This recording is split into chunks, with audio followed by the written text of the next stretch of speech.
군중이 얼어붙었다. 아무도 감히 움직이지 못했고 심지어 숨쉬는 것조차 망설였다. 바로 앞에 성체 수사자가 서 있었다. 강력한 몸체는 긴장되어 있었고 황금빛 눈은 연약한 김수진의 모습을 향해 고정되어 있었다. 거대한 맹수의 근육이 붉은 갈기 아래에서 꿈틀거리고 꼬리가 좌우로 격렬하게 흔들릴 때 침묵은 견딜 수 없을 정도가 되었다. 사육사들은 하얗게 질린 손가락으로 마취총을 꽉 잡고 있었고 조금이라도 도발적인 행동이 있으면 발사할 준비를 하고 있었다. 수진아, 물러서라. 박민호 박사가 속삭였다. 그의 목소리는 간신히 들릴 정도였다. 천천히 뒤로 물러나. 하지만 수진은 굳어진 듯 서 있었다. 심장이 가슴 속에서 미친 듯이 뛰고 있었다. 김수진은 항상 다른 아이들과 달랐다. 8살의 나이에 그녀의 연약한 몸은 비범한 정신과 무서운 진단인 백혈병을 숨기고 있었다. 한때 풍성하고 탄력있던 금빛 곱슬머리는 화학요법으로 인해 얇아졌지만 밝은 파란 눈은 결코 그 빛을 잃지 않았다. 특히 동물들에 둘러싸여 있을 때 그 빛이 가장 밝게 타오르는 것 같았다. 그 아이는 늙은 영혼을 가지고 있어요. 어머니 이미영이 말했다. 수진이 정원의 새들과 조용히 대화하거나 다친 곤충들을 정성스럽게 돌보는 모습을 지켜보며 몸이 약해져도 수진의 연민 능력은 오히려 더 커져갔다. 박민호 박사는 김씨 가족을 오랫동안 알고 있었다. 가족 주치의일 뿐만 아니라 멸종 위기 동물들과 수십 년간 일해온 야생동물 컨설턴트이기도 했다. 그의 풍화된 얼굴과 회색 수염은 자연의 아름다움과 잔혹함을 모두 본 사람의 지혜를 드러냈다. 수진의 아버지 김대수는 실용적인 마음을 가졌지만 따뜻한 마음을 가진 성공한 건축가였다. 그가 사파리 차량을 몰고 가는 중에 수진이 높은 풀밭에서 약하게 움직이는 무언가를 발견했다. 모든 규칙을 어기고 상식을 거스르며 김씨 가족은 버려진 새끼 사자를 발견했다. 탈수 상태였고 간신히 생명을 유지하고 있었다. 어머니는 어디에도 보이지 않았다. 이 지역에서 활동하는 밀렵꾼들에 의해 죽임을 당했을 가능성이 높았다. 그냥 두고 갈 수는 없어요. 수진이 속삭였다. 눈물이 얼굴을 타고 흘렀다. 저처럼 혼자예요. 새끼 사자를 구하기로 한 결정은 보호구역 직원들 사이에서도 의견이 갈렸다. 수석 레인저 이정우는 인간의 개입에 격렬히 반대했고 수의사 최소라는 구조를 윤리적 의무라고 여겼다. 결국 수진의 간절한 호소가 승리했다.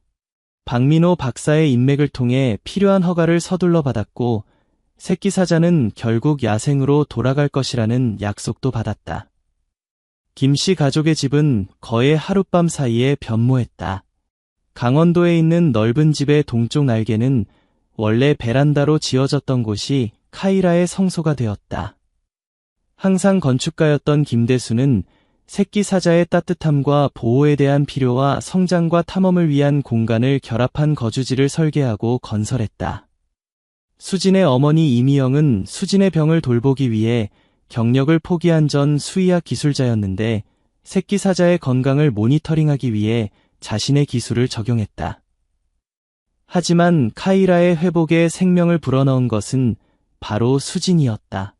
매일 아침 피로에도 불구하고 수진은 일찍 일어나 카이라의 우유를 준비했다. 박민호 박사는 그들을 야생동물 재활 전문가와 연결해 새끼 사자의 영양에 대한 정확한 지침을 제공했다. 식탁은 카이라의 체중, 식욕, 발달을 추적하는 차트로 덮여 있었다. 수진은 박민호 박사마저 감동시킬 정도의 정확성으로 이 기록들을 유지했다. 너는 타고난 과학자야. 어느 날 오후 그가 수진이 카이라의 자라는 몸을 조심스럽게 측정하는 것을 보며 말했다. 저는 그냥 그가 강해지도록 도와주는 거예요. 수진이 대답했다. 가느다란 손가락이 새끼 사자의 머리를 부드럽게 쓰다듬었다. 모든 사람들이 저를 강하게 만들어주는 것처럼요. 그들의 평행한 여정에는 거의 신비로운 무언가가 있었다. 수진이 화학요법을 마치고 돌아와 침대에서 일어나기에는 너무 약한 날들에 카이라는 어떻게든 그녀의 고통을 감지했다.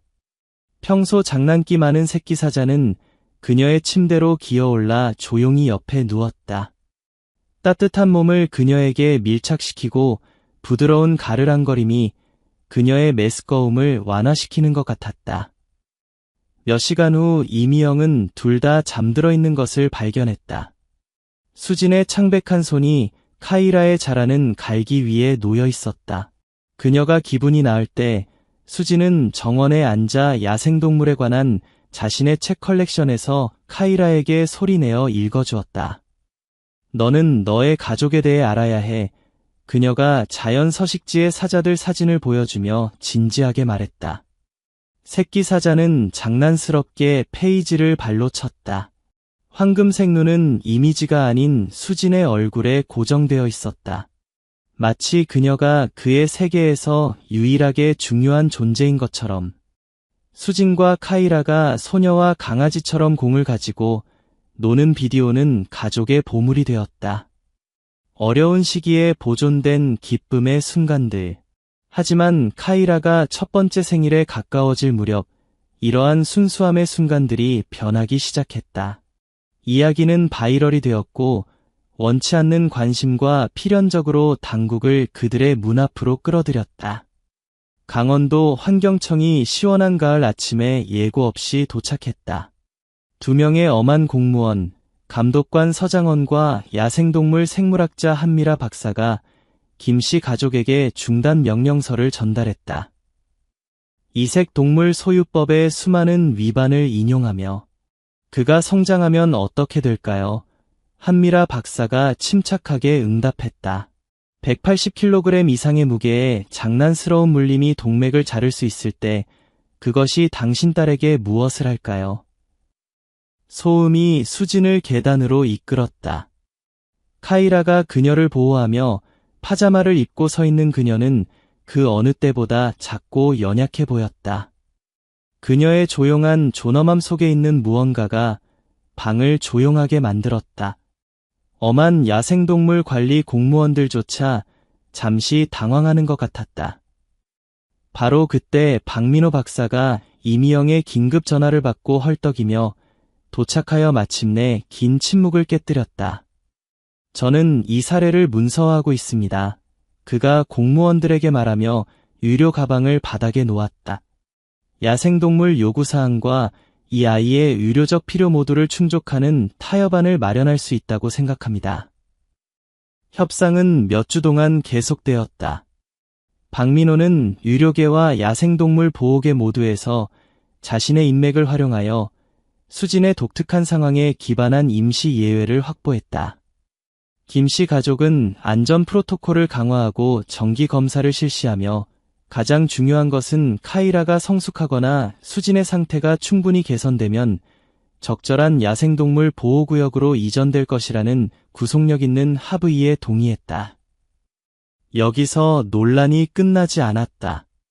뉴스 기관들이 이야기를 취재했고 김씨 가족은 격렬한 공개 토론의 중심에 서게 되었다. 야생동물 보호론자들은 상황에 관계없이 야생동물을 애완동물로 기르는 것을 비난했다. 의료윤리학자들은 멸종위기동물을 치료법으로 사용하는 것에 의문을 제기했다. 종교단체들은 아이와 야수 사이의 치유적 연결을 신성한 영감으로 찬양했다.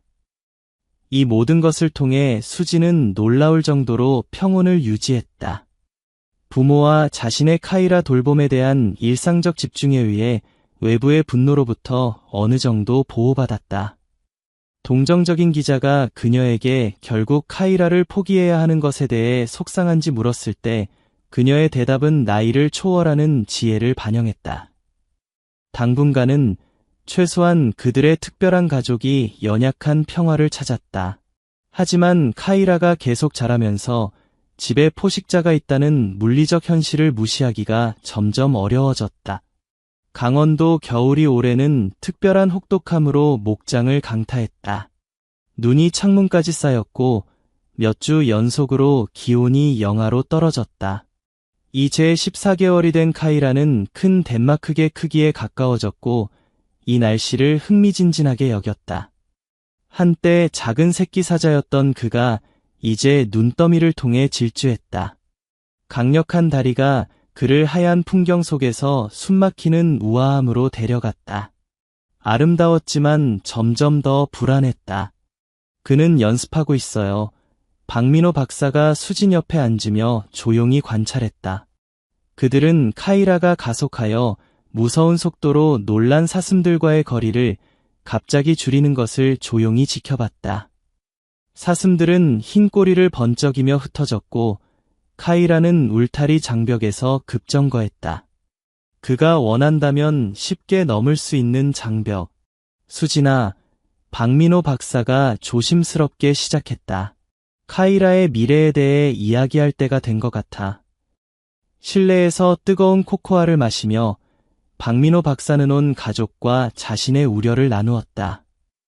그는 성장 차트와 행동 평가를 꺼내며 카이라가 발달의 중요한 단계에 들어서고 있다고 부드럽지만 단호하게 설명했다. 야생에서는 그의 나이의 수사자들이 무리를 떠날 준비를 할 것입니다. 그가 설명했다. 그의 테스토스테론 수치가 증가하고 있는데 이것이 당신들이 주목한 표시 행동과 김대수 씨에 대한 증가하는 공격성을 설명합니다. 이미영이 고개를 끄덕였고 얼굴에 걱정이 스며 있었다. 어제 그는 택배기사가 왔을 때 거의 문을 부술 뻔했고 예전처럼 명령을 듣지 않아요. 김대수가 손으로 머리를 문지르며 나이보다 늙어 보였다. 충청도 보호구역에서 점점 더 자주 전화하고 있어요. 그들의 서식지가 준비되었다고 말하고 있어요. 수지는 토론 내내 침묵을 지켰다. 손가락이 컵을 꽉 쥐고 있었다. 마침내 말을 할 때 그녀의 목소리는 조용했지만 확고했다.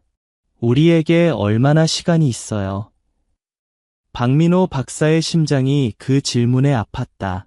그의 현재 발달과 행동 속도를 고려할 때 한 달을 넘지 않을 것 같습니다. 박사님, 그가 부드럽게 덧붙였다. 논의해야 할 다른 것이 있습니다. 그녀의 최근 혈액 검사가 우려스러운 수치를 보여주었다. 그토록 효과적으로 작용했던 실험 치료가 효력을 잃고 있었다. 거의 6개월 동안 완화 상태에 있던 그녀의 암이 돌아오는 징후를 보이고 있었다. 당신의 치료 계획을 조정해야 합니다. 박민호 박사가 가능한 한 부드럽게 설명했다. 다음 과정은 더 집중적일 것입니다. 병원에서 시간을 보내야 할 것입니다. 수진의 눈에 눈물이 고였다. 자신 때문이 아니라 그것이 의미하는 바 때문에. 카이라가 떠날 때 제가 여기 없을 거예요. 타이밍이 더 나쁠 수 없었다. 카이라의 점점 더 야생적인 행동이 그의 출발을 더욱 긴급하게 만들었고 수진의 건강은 그녀가 서울의 병원으로 돌아가 전문 치료를 받아야 함을 요구했다. 충청도의 보호구역은 상황을 이해하고 일정을 앞당기고 카이라의 이전을 위한 특별 조치를 취하는 데 동의했다. 다음 주들은 열광적인 준비로 지나갔다. 보호구역 직원들이 카이라와 그의 일상에 익숙해지기 위해 왔다. 그들은 그의 미래우리에서 냄새 표시를 가져왔고 그가 결국 합류할 다른 사자들의 목소리 녹음을 가져왔다. 한편 수지는 수술 전 검사를 받았다. 각 절차가 그녀의 힘을 빼앗고 카이라와의 소중한 시간에서 그녀를 멀어지게 했다. 카이라는 변화를 감지했다. 그는 특별히 지어진 우리 안에서 불안해졌고 배회했다. 황금 눈이 지속적으로 수진을 찾았다. 그녀가 근처에 있을 때 그는 거의 그녀에게서 떠나지 않았고 때로는 그녀가 근처에 없으면 먹기를 거부했다. 그날 밤 밖에서 조용히 눈이 내리는 동안 수지는 야생동물에 관한 자신이 가장 좋아하는 책에서 소리내어 읽었다. 사자들이 자유롭게 돌아다니는 아프리카 사바나를 묘사하며 카이라가 유리로 다가왔다. 그의 거대한 발이 반대편에서 그녀의 작은 손을 반영했다. 그의 호박색 눈이 거의 인간적인 것 같은 강렬함으로 그녀를 바라봤다. 알아, 넌 이해하지 못해. 수진이 계속했다. 눈물이 얼굴을 타고 흘렀다. 하지만 나는 나아지기 위해 가야 하고 너는 내가 되어야 할 존재가 되기 위해 가야 해. 문가에서 지켜보던 이미영은 이 장면을 견딜 수 없어 돌아서야 했다. 김대수는 부엌에서 그녀를 발견했고 그녀의 어깨가 무소리 흐느낌으로 떨고 있었다. 옳은 일이라고요. 이미영이 물었다. 우리가 한 일을 보세요. 그들을 함께 모았다가 헤어지게 만들었어요. 우리는 그들 둘에게 다른 방법으로는 가질 수 없었을 기회를 주었어요. 김대수가 주장했다. 수지는 카이라 없이는 치료에 그렇게 잘 반응하지 못했을 수도 있고 카이라는 수진 없이는 새끼 때 죽었을 거예요. 이별의 날이 너무 빨리 왔다. 보호구역 차량이 긴 진입로에서 올라올 때 가벼운 눈이 내리고 있었다. 수지는 최근 치료로 창백하고 눈에 띄게 약해져서 베란다에서 휠체어에 앉아 추위로부터 몸을 감쌌다. 박민호 박사가 그녀 옆에 서서 그녀의 상태를 주의 깊게 모니터링했다. 보호구역팀은 실용적인 효율성으로 움직였고 카이라의 우리 옆에 운송상자를 설치했다. 하지만 카이라는 무슨 일이 일어나고 있는지 감지한 것 같았다. 그는 가장 먼 구석으로 후퇴했다. 그의 눈은 수진에게서 떠나지 않았다. 제가 화난 모습을 보면 그는 가지 않을 거예요. 수진이 갑자기 말했다. 저를 안으로 데려가 주세요. 확실해. 이미영이 딸 옆에 무릎을 꿇으며 물었다. 작별 인사를 하고 싶지 않아? 수진이 고개를 저었다. 나이에 비해 성숙한 결정이었다. 어젯밤에 이미 했어요. 그가 제가 다시 우는 모습을 볼 필요는 없어요. 차량이 긴 진입로를 따라 출발하기 시작했고 카이라를 어린 시절부터 알던 유일한 집에서 데려갔다. 수지는 그가 시야에서 사라질 때까지 지켜본 다음 마음이 아프게 하는 결심으로 부모를 향해 돌아섰다. 김대수가 딸을 안고 박민호 박사가 이미 서울로의 여행을 위해 모든 것을 준비한 대기 중인 차로 향했다. 그들이 목장을 떠나 카이라의 운송 차량과 반대 방향으로 가면서 먼 포효가 계곡에 메아리 쳤다. 과학자인 박민호 박사조차도 등골이 오싹해지는 그런 갈망으로 가득 찬 소리였다. 시간은 김수진에게 보이는 것과 숨겨진 것 모두에서 흔적을 남겼다. 한때 사자 새끼에게 비밀을 속삭이던 연약한 아이는 조용한 힘을 가진 젊은 여성으로 변모했다. 이제 15세인 그녀의 백혈병과의 싸움은 힘들었다. 3번의 재발, 2번의 실험적 치료, 그리고 소독제와 두려움 냄새가 나는 병실에서의 셀 수 없는 밤들. 너는 전사야, 수진아. 그가 그녀에게 말했다. 풍화된 얼굴이 진심 어린 기쁨으로 주름졌다. 항상 그랬어. 수진이 미소로 답했고 병실이 아니라 황금빛 눈과 한때 그녀의 가슴에서 진동했던 따뜻한 가르랑거림을 생각했다. 좋은 선생님이 있었어요. 그녀가 대답했다. 세월이 김씨 가족을 변화시켰다. 김대수의 관자놀이에 백발이 섞였고 눈가에 주름이 깊어졌다. 잠 못 이루는 밤과 걱정스러운 날들의 흔적들. 이미영은 자신의 불안을 행동으로 돌렸고 수이야길로 돌아가 결국 그들 부지의 동쪽 가장자리에 작은 야생동물 재활센터를 설립했다. 그들은 카이라에 대해 과거 시제로 말한 적이 없었지만 그의 이름이 그들의 대화에서 덜 자주 나타났다. 시간이 지나면서 그의 존재는 정원 근처 콘크리트에 보존된 발자국 흔적, 수진의 성장하는 컬렉션의 길을 찾은 드문 사자 조각상들, 그리고 그가 거주하는 충청도 보호구역에 매년 하는 기부금에 남아 있었다. 수지는 그들의 이별 후 몇 년 동안 보호구역을 단 2번만 방문했다. 첫 번째 방문은 카이라가 떠난 지 1년 후였는데 어려웠다. 카이라는 멀리서만 볼 수 있었다. 그의 자라는 갈기가 햇빛을 받으며 2마리의 다른 젊은 수사자들과 함께 누워 있었다. 수진이 그의 이름을 불렀을 때 그는 어떤 인식의 신호도 보이지 않았다. 전문가들이 예측했던 대로 그의 야생 본능이 한때 길들여진 새끼의 모습을 완전히 대체했다. 수지는 집으로 가는 길 내내 조용히 울었다. 2년 후 2번째 방문은 수진에게 열이 올라 단축되었는데 이는 그녀의 2번째 재발을 예고하는 우려스러운 신호였다.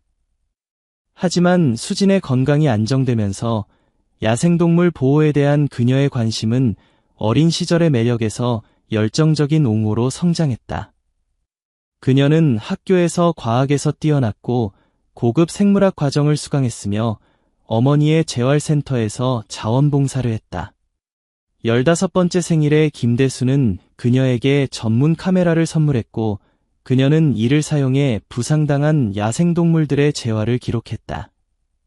그녀의 사진들이 지역대회, 그 다음에는 전국대회에서 수상하기 시작했다. 부러진 날개를 가진 독수리의 회복에 관한 시리즈가 내셔널 와일드라이프 매거진의 주목을 끌었고 그들은 동물과 자신 모두의 치유에 대해 그녀가 쓴 짧은 에세이와 함께 그녀의 작품을 게재했다. 이른 봄 어느 날 수진이 17세가 되었을 때 충청도 보호구역의 새 임시 소장인 정하나 박사로부터 예상치 못한 전화가 왔다. 수진 씨, 카이라에 대해 긴급히 이야기해야 합니다. 가능한 한 빨리 제 개인 번호로 전화해 주세요.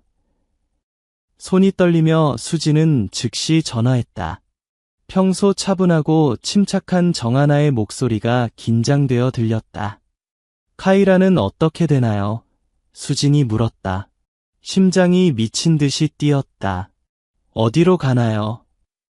전화기에서 잠시 침묵이 흘렀다. 그래서 제가 개인적으로 전화를 드리는 겁니다. 정하나가 마침내 말했다. 카이라에게 특별한 상황이 발생했습니다. 그가 무리에서 분리되어 점점 더 고립된 행동을 보이고 있습니다. 수의사들이 걱정하고 있어요.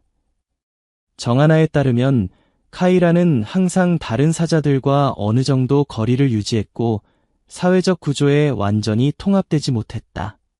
최근에 그는 먹이를 거부하기 시작했고 우리의 북쪽 경계를 따라 배회하며 스트레스의 징후를 보이고 있었다. 우리는 여러 전문가들과 상담했습니다. 정하나가 계속했다. 그중 한 명이 카이라가 발달 기간 동안 인간에게 각인되었는지 물어봤습니다.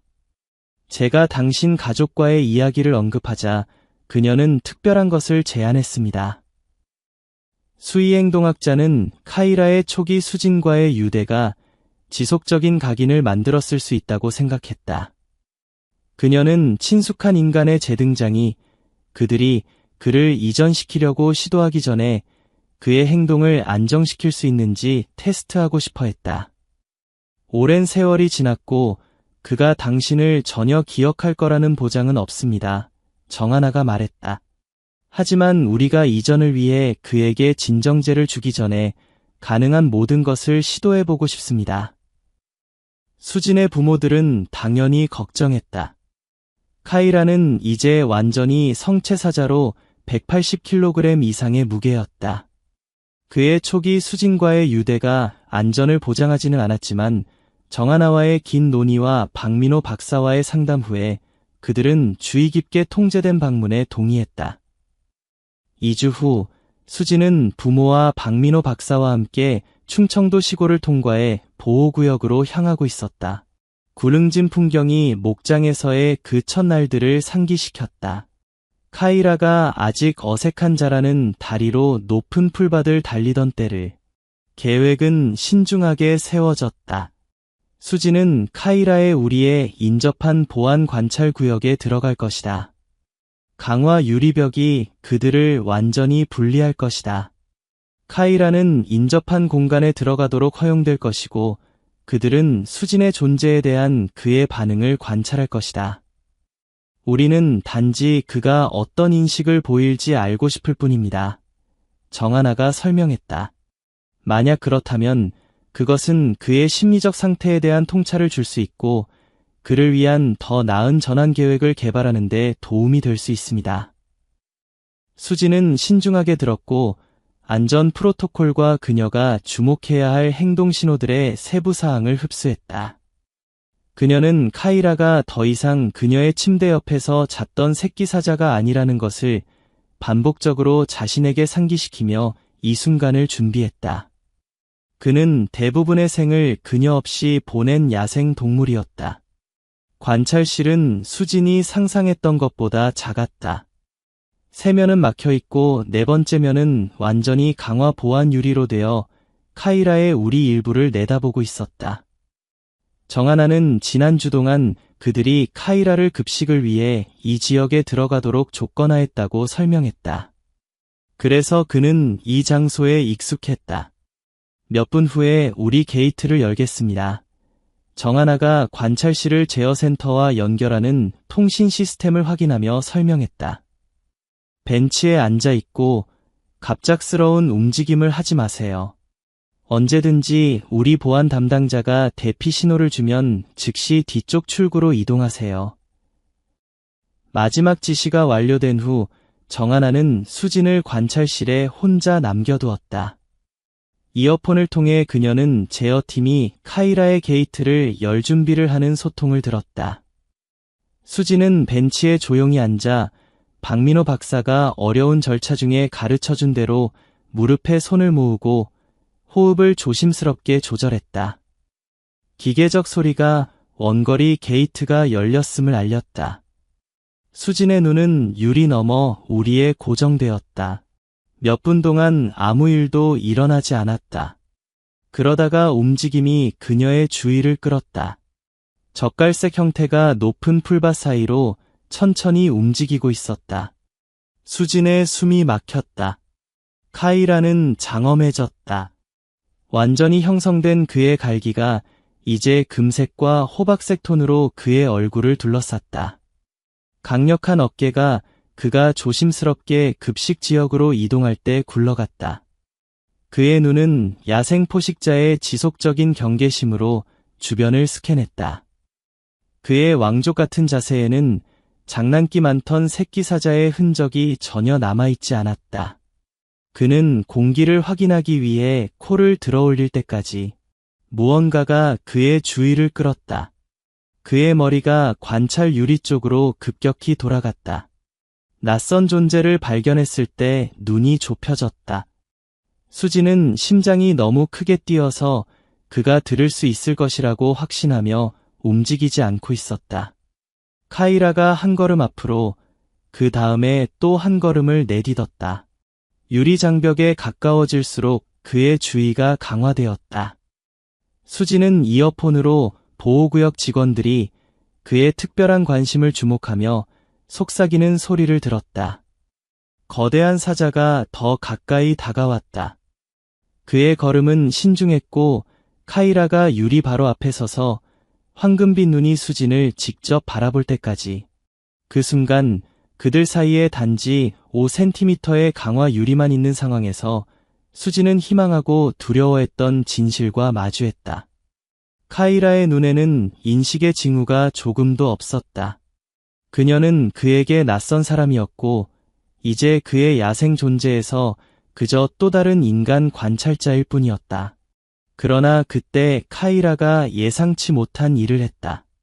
그가 유리에 더 가까이 몸을 기울였다. 콧구멍이 부풀어 오르며 그의 숨이 표면을 흐렸다.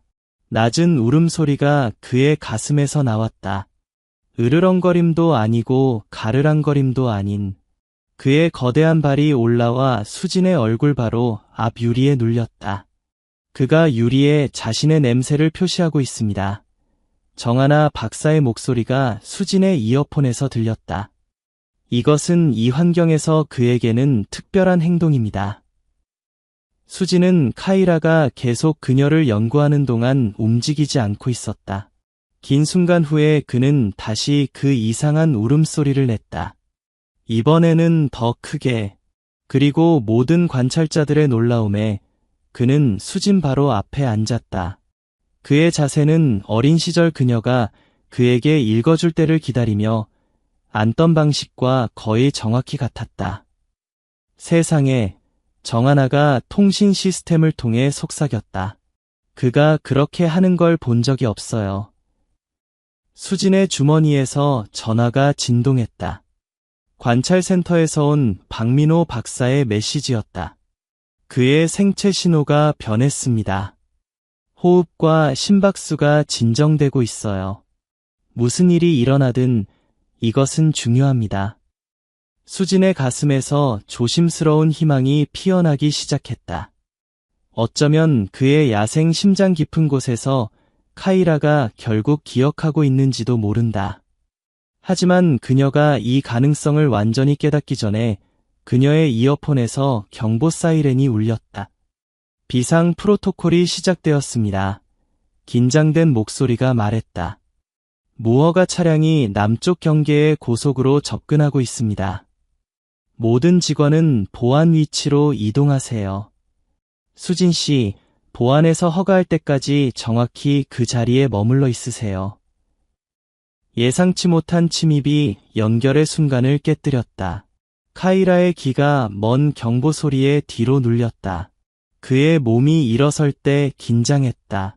수진을 마지막으로 바라본 후 그는 돌아서서 우리의 은신처로 돌아갔고 나타났을 때만큼 빠르게 높은 풀밭에서 사라졌다. 수진은 벤치에서 얼어붙었다. 무슨 일이 일어났는지 답을 찾으려는 마음이 열광적이었다. 방금 일어난 일이 무엇인가? 누가 보호구역에 접근하고 있는가? 그리고 카이라가 정말로 그녀를 알아봤는가? 아니면 그것은 단지 희망적 사고였는가? 수지는 몇 분 후 긴장된 보안 담당자의 안내로 보호구역 복도를 서둘러 걸어 메인 빌딩의 부모와 합류해야 했다. 그녀는 여러 보호구역 구역을 보여주는 스크린들을 지켜보는 부모와 박민호 박사를 보안 모니터링룸에서 발견했다. 정하나가 중앙 콘솔 뒤에 서서 양방향 라디오로 팀을 지휘하고 있었다. 무슨 일이에요? 수진이 빠른 걸음으로 약간 숨이 찬 채 물었다. 아버지가 그녀를 향해 돌아섰다. 그의 표정은 분노와 걱정이 뒤섞여 있었다. 누군가가 보호구역에 침입했어. 그가 말했다. 남쪽에서 경계 울타리를 뚫고 들어왔다. 정하나가 우울하게 고개를 끄덕였다. 3명입니다. 그들이 감시 카메라 2대를 무력화시켰지만 백업 시스템에서 포착했습니다. 그녀가 가면을 쓴 인물들이 서비스 도로를 따라 몰래 움직이는 거친 영상을 보여주는 스크린 중 하나를 가리켰다. 그들은 준비해서 왔습니다. 볼트 커터, 진정제 장비, 운송 케이지. 밀렵꾼들인가요? 박민호 박사가 물었다. 평소 부드러운 목소리가 굳어졌다. 전형적인 밀렵꾼들이 아닙니다. 정하나가 대답했다. 그들은 특정 동물들을 표적으로 하고 있습니다.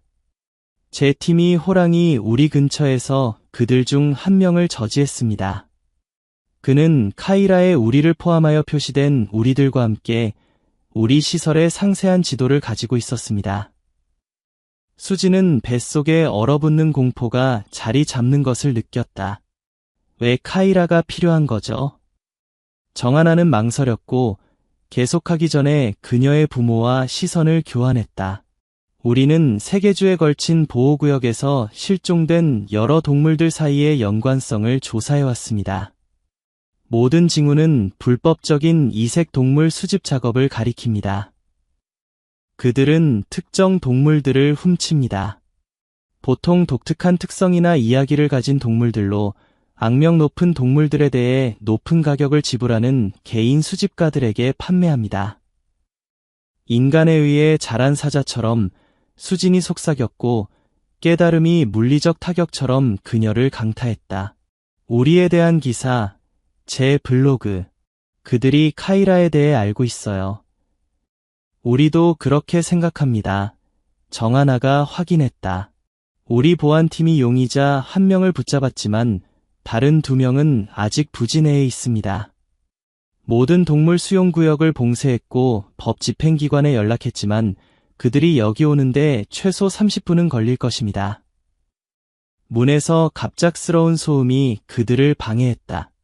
보호구역 수의사가 흥분으로 얼굴이 붉어진 채 뛰어들어왔다. 정하나, 문제가 있어요. 사자 우리의 동쪽 게이트가 보안 프로토콜에 반응하지 않습니다. 우회 기능이 작동하지 않아요. 정하나는 혼자 욕설을 중얼거리며 보안 스크린으로 돌아섰다. 그건 카이라의 섹션이에요. 카메라 영상을 보여주세요. 스크린이 새로운 이미지로 전환되어 불안한 장면을 보여주었다.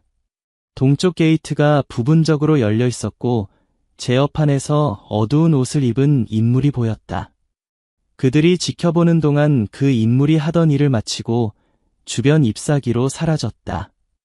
그들이 시스템을 수동으로 우회했습니다. 수의사가 말했다. 그 게이트들은 서비스 도로로 이어집니다.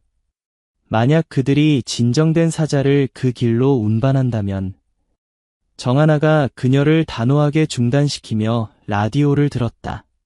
모든 보안 직원은 사자 우리 동쪽 게이트로 동물 탈출 가능 상황. 최대한 주의하여 접근하세요. 수진의 어머니가 보호적으로 그녀의 어깨를 감쌌다. 당국이 올 때까지 안전한 여기 머물러야 해요. 하지만 수진은 어머니의 말을 거의 이해할 수 없었다. 그녀의 마음은 무서운 이미지들로 가득했다. 카이라가 약물에 취하고 케이지에 갇혀 바이럴 스토리에 살아있는 기념품으로 그를 상징으로 키울 어떤 부유한 수집가에게 판매되는 모습. 모든 것이 그와의 그녀의 연결 때문에, 모든 것이 그녀가 그들의 이야기를 공유했기 때문에, 이건 제 잘못이에요. 그녀가 말했다. 목소리가 간신히 들릴 정도였다. 만약 제가 우리 이야기를 그렇게 공개적으로 하지 않았다면, 안 돼. 아버지가 단호하게 말했다. 범죄자들의 행동에 대해 자신을 탓할 수는 없어. 라디오에서 날카로운 잡음이 그들을 방해했고 이어서 긴급한 목소리가 따라왔다. 정하나, 동쪽 게이트 보안이 위태로워졌습니다. 진정제 장비를 가진 2명의 용의자가 사자우리에 진입하는 것을 시각적으로 확인했습니다. 팀 도착 예상 시간 3분. 다른 목소리가 끼어들었다. 선생님, 5섹터에서 움직임이 있습니다. 사자가 침입자들의 위치로 향하고 있습니다. 수진의 피가 차가워졌다. 카이라가 자신을 기다리고 있는 것이 무엇인지 의심하지 않고 이염으로 향하고 있었다. 자신이 무엇을 하는지 깨닫지 못한 채 그녀가 문을 향해 움직였다. 수진, 멈춰. 아버지가 소리쳤지만 그녀는 이미 복도에 있었다. 그녀의 마음은 하나의 절망적인 생각에 집중되어 있었다. 그녀는 카이라에게 경고해야 했다. 수진은 뒤에서 발걸음을 들었다. 박민호 박사가 그녀의 이름을 부르고 있었지만 아드레날린이 그녀를 앞으로 밀어붙였다. 그녀는 방문 전에 보호구역 지도를 자세히 연구했었다. 동쪽 게이트로 가는 가장 짧은 길을 알고 있었다. 만약 보안이 아직 3분 거리에 있고 침입자들이 아직 카이라를 발견하지 못했다면 그녀에게 시간이 있을 수도 있었다. 수지는 연문을 통해 밝은 대낮으로 뛰어나와 빠르게 방향을 잡았다. 서비스 도로가 앞으로 이어져 소나무 숲을 구불구불 지나갔다. 그녀가 달렸다. 회복 이후 그 어느 때보다 몸을 열심히 움직이게 하며 폐가 과로로 타올랐다. 과로에 대한 박민호 박사의 경고가 머릿속에서 메아리 쳤지만 그녀는 그것들을 무시했다. 카이라에게 밀렵꾼들보다 먼저 도달하는 것 외에는 아무것도 중요하지 않았다. 서비스 도로가 급격히 굽었고 수지는 속도를 늦췄다. 앞에서 목소리가 들리는 것을 갑자기 깨달았다. 그녀는 공급 건물 뒤로 몸을 숨겼다. 심장이 미친 듯이 뛰며 모퉁이에서 엿보았다. 어두운 옷을 입은 두 인물이 주차된 밴 근처에 서 있었다. 뒷문이 열려 있어 불길에 보이는 운송 케이지가 드러났다.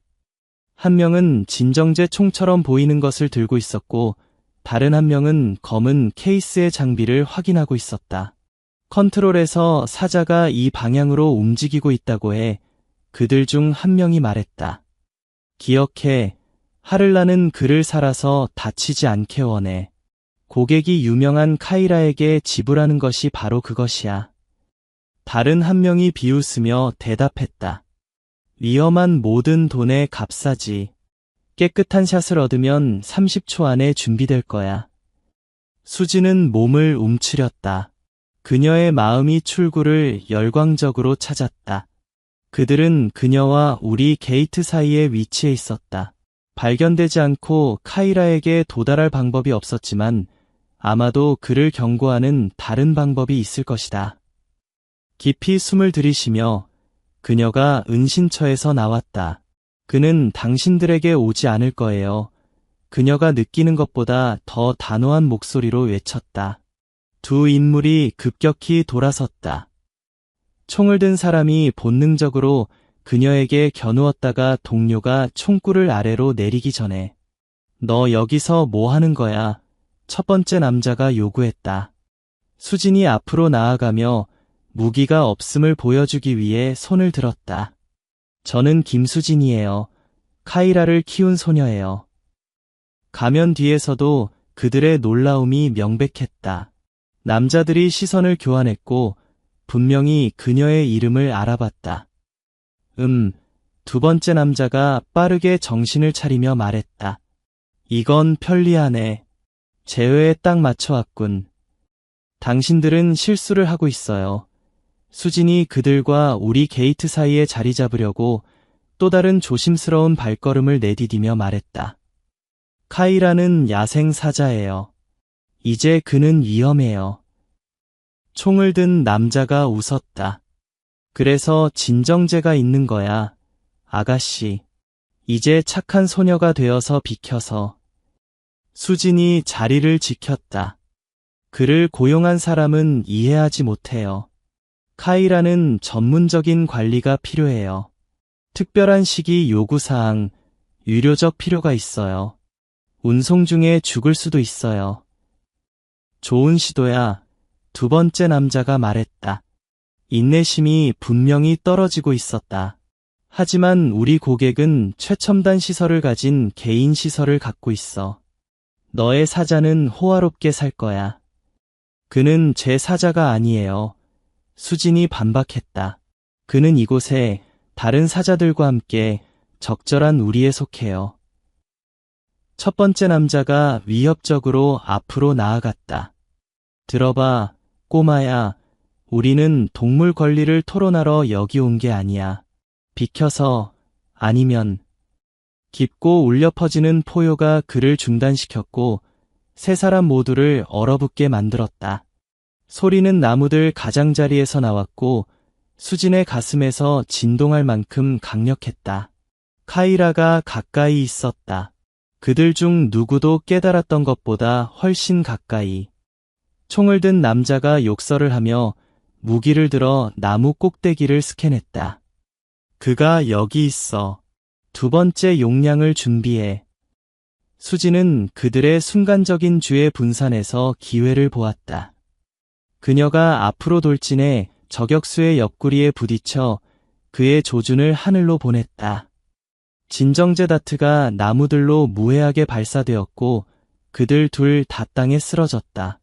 바보 같은 소녀, 그가 으르렁거리며 그녀를 거칠게 밀어냈다.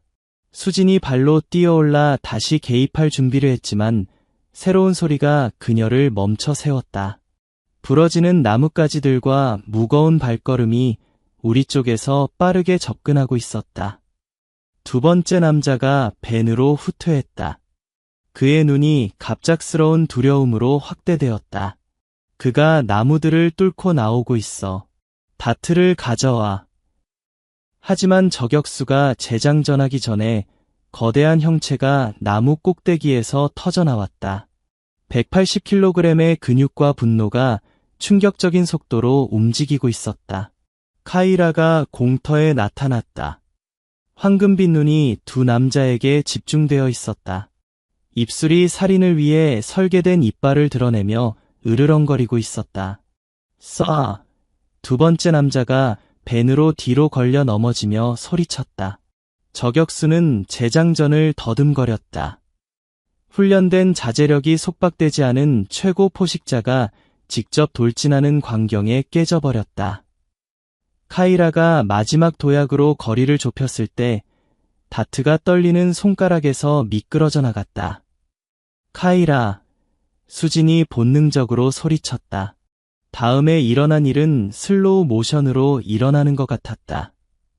공격 중간에 있던 카이라는 그의 주의가 완전히 무장한 밀렵꾼들에게 집중되어 있었는데 수진의 목소리 소리에 갑자기 멈췄다. 거대한 머리가 그녀를 향해 돌아갔다. 황금빛 눈이 인식으로 묘사될 수 있는 것으로 확대되었다. 그 찰나의 순간에 그의 공격적인 자세가 약간 변했다. 여전히 방어적이었지만 방향이 바뀌었다. 순간적인 망설임이 밀렵꾼들에게 필요한 기회를 주었다. 저격수가 무기를 버리고 벤으로 뛰어들었다. 동료는 이미 안에서 엔진을 시동하고 있었다.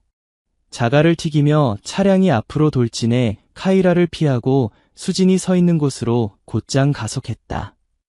카이라가 번개 같은 속도로 반응했다. 수진이 움직일 수 있기 전에 사자가 그녀가 아닌 지나가는 벤을 향해 돌진했다. 강력한 턱이 사이드 미러에 닿혔고 그의 무게가 운전석문에 충돌했다. 차가 급격히 방향을 틀고 도로에서 벗어나 충분한 힘으로 나무에 충돌해 에어백이 작동했다. 갑작스러운 정적이 카이라의 조용하고 지속적인 으르렁거림에 의해서만 깨졌다. 그가 부서진 벤과 수진 사이에 자리를 잡으며 꼬리가 흥분으로 채찍질했다. 그의 온 자세가 보호적인 분노를 발산했다. 수진은 꼼짝 않고 서 있었고 감히 숨쉬지도 못했다. 7년의 분리 후 완전히 야생이 된 후에도 카이라의 행동은 설명할 수 없었다. 그는 그녀의 목소리에 반응했을 뿐만 아니라 그녀를 보호하기 위해 행동하는 것 같았다. 불가능했지만 그녀는 자신의 눈으로 그것을 보고 있었다. 보호구역 보안팀이 잠시 후 나무들 사이에서 나타났고 진정제 무기를 들고 나왔다. 그들은 장면을 보고 얼어붙었다. 앞에는 부서진 벤과 추적 밀렵꾼들, 성체사자가 경비를 서고 있고 김수진이 불과 몇 걸음 떨어져 다치지 않고 서 있었다. 수진, 움직이지 마. 수석보안 담당자가 소리쳤다. 그의 총이 카이라를 겨누고 있었다. 우리가 그를 진정시키고 너를 거기서 꺼낼게. 안 돼. 수진이 손을 들며 외쳤다. 쏘지 마세요. 그는 저를 위협하지 않아요. 그가 저를 그들로부터 보호했어요. 보안팀은 회의적으로 보였고 그들의 위치를 유지하며 라디오로 지원을 요청했다. 수진은 움직이지 않고 있었고 근처에 있는 카이라의 거대한 존재를 예리하게 의식하고 있었다. 사자의 주의가 새로 도착한 사람들에게 옮겨갔다. 그들의 방향을 향한 무기를 등록하며 으르렁거림이 강화되었다. 카이라, 수진이 7년 만에 처음으로 직접 그의 이름을 조용히 말했다. 괜찮아. 사자의 귀가 그녀의 목소리 소리의 뒤로 움찔했지만 그의 눈은 보안팀의 위협 가능성에 고정되어 있었다. 수진은 모든 보호구역 프로토콜과 야생동물 안전의 모든 원칙에 반하는 위험을 감수했다. 그녀가 카이라를 향해 작은 발걸음을 내디뎠다. 수진, 멈춰. 누군가가 소리쳤지만 그녀는 천천히 의도적으로 계속 움직였다. 카이라, 그녀가 다시 말했다. 목소리는 부드럽지만 명확했다. 나를 기억해. 위대한 사자가 머리를 돌렸다. 황금빛 눈이 그녀의 눈과 직접 마주쳤다. 수진의 심장이 뛰며 그녀가 또 다른 조심스러운 발걸음을 내디뎠고 또 하나 그들 사이의 거리를 좁혔다. 카이라는 그녀의 접근을 지켜봤다. 자세는 경계했지만 더 이상 공격적이지 않았다. 그녀가 불과 반 미터 떨어진 곳에 왔을 때 그녀는 천천히 조심스럽게 손을 내밀었다. 손바닥을 아래로, 손가락을 편안하게, 그가 새끼였을 때 수없이 했던 것처럼. 카이라가 공기를 킁킁거렸다. 콧구멍이 그녀의 냄새를 처리하며 부풀어 올랐다. 목구멍에서 으르렁거림이 사라지고 다른 소리로 바뀌었다. 정확히 가르랑거림은 아니지만 같은 공명을 가진 깊고 울리는 진동. 거대한 크기에 어울리지 않는 우아함으로 사자가 거대한 머리를 숙이고 코를 그녀의 뻗은 손에 대었다. 보안팀에서 집단적인 한숨이 올라왔다. 그녀의 시야를 흐리게 하는 눈물을 통해 수지는 부모와 박민호 박사가 정하나와 함께 도착하는 것을 보았다.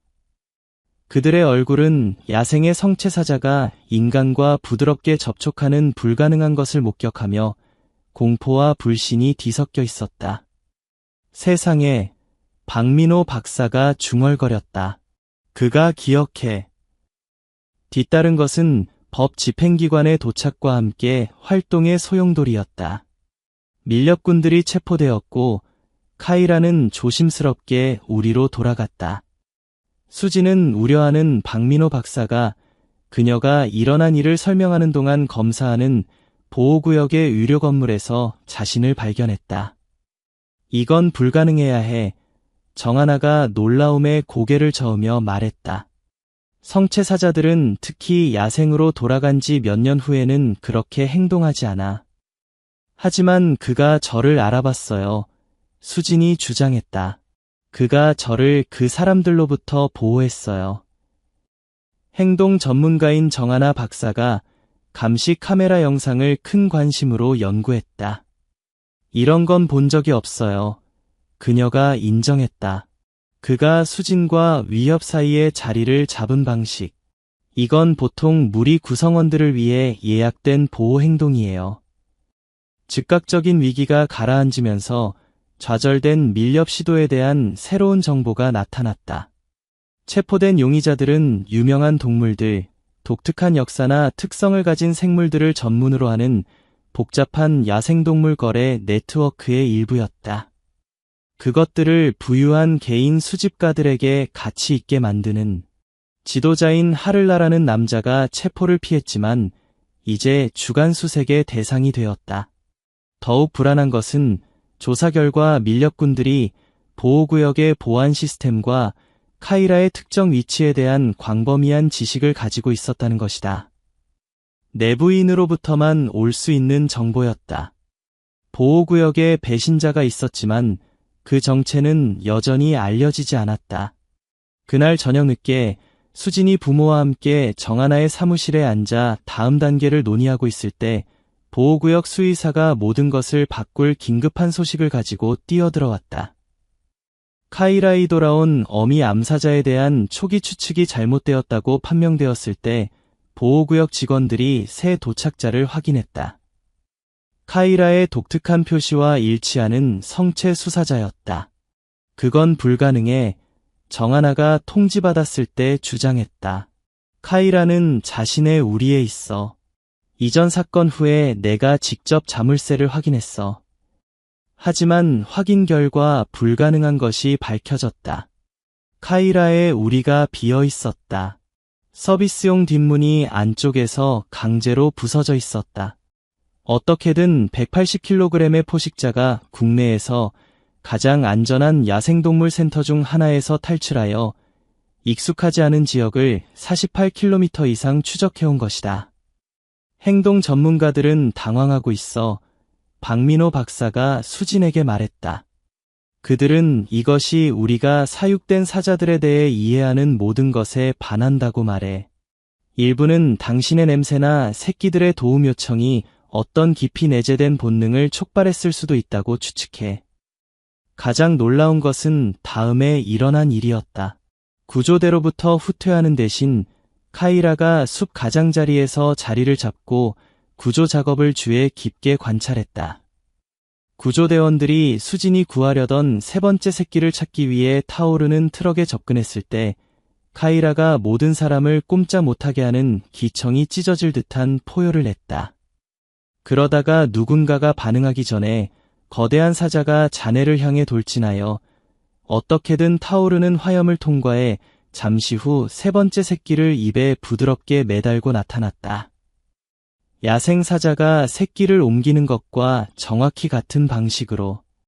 그는 그슬린 하지만 다른 면에서는 다치지 않은 새끼를 당황한 보호구역 직원들의 발치에 놓은 후 안전한 거리로 후퇴했다. 진정제로 무장한 팀이 그를 진정시킬 준비를 했다. 하지만 정하나가 그들을 제지하라고 명령했어.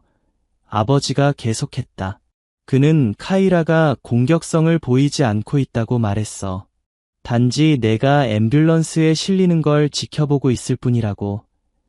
내가 안전하게 떠나자마자 카이라는 단순히 돌아서서 숲으로 걸어갔어. 박민호 박사가 덧붙였다. 팀이 안전한 거리에서 그를 따라갔어.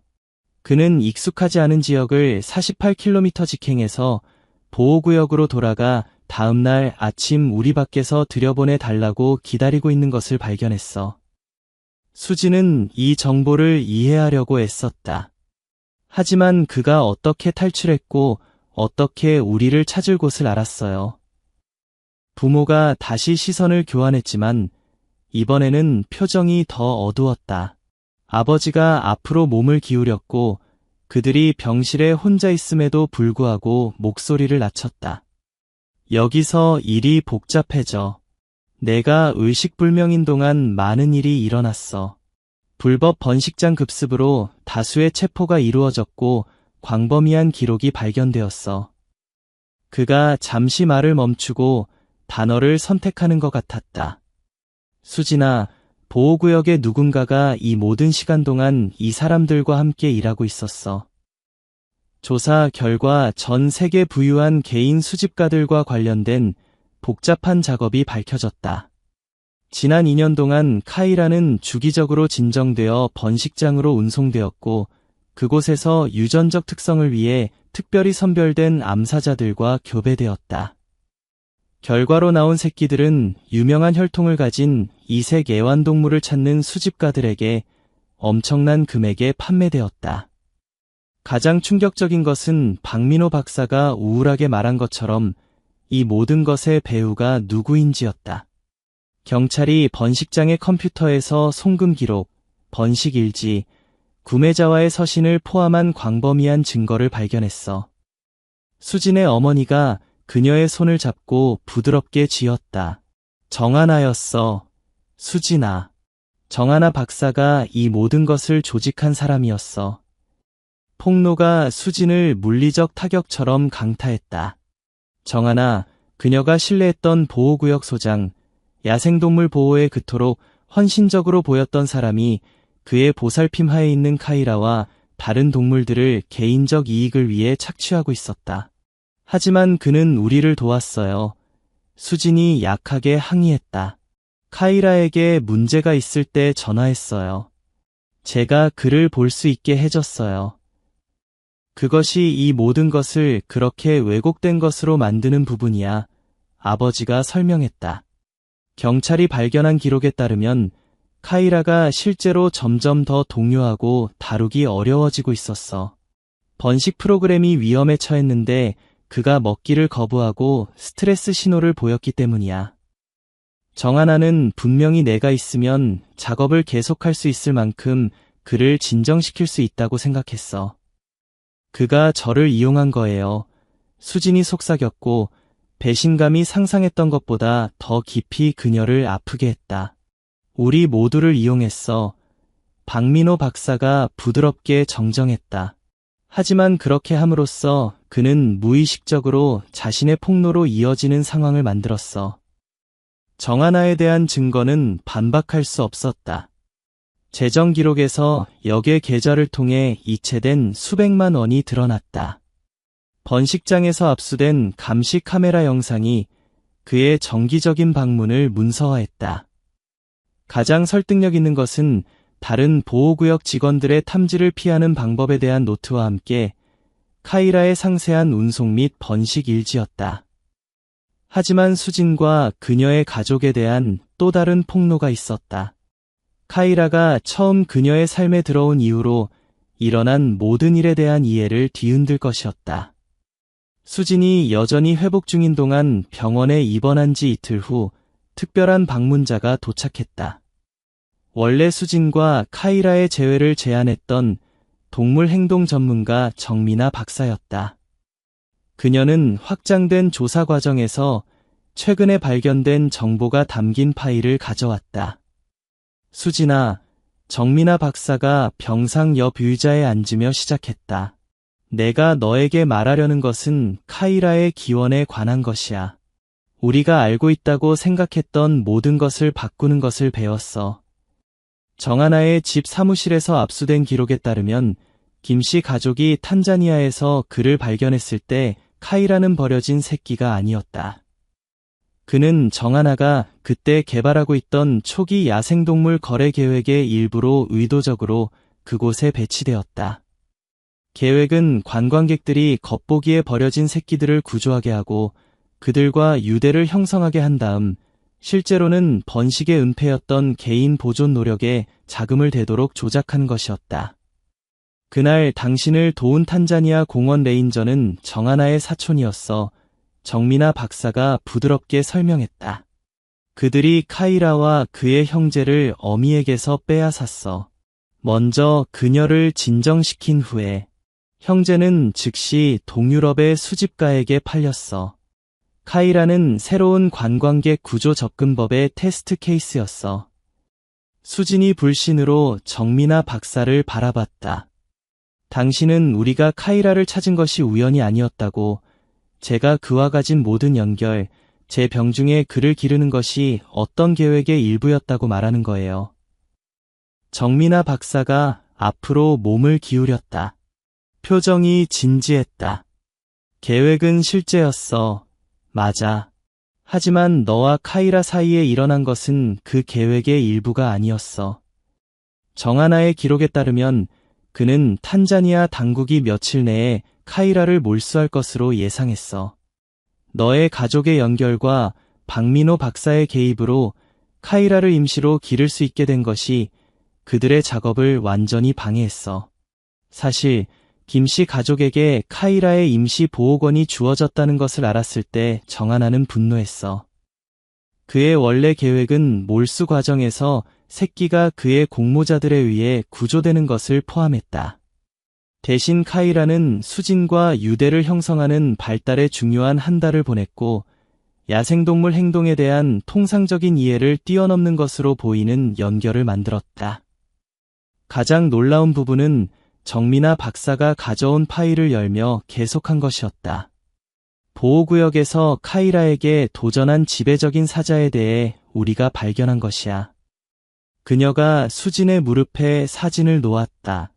얼굴과 어깨에 특징적인 흉터가 있는 웅장한 사자의 이미지.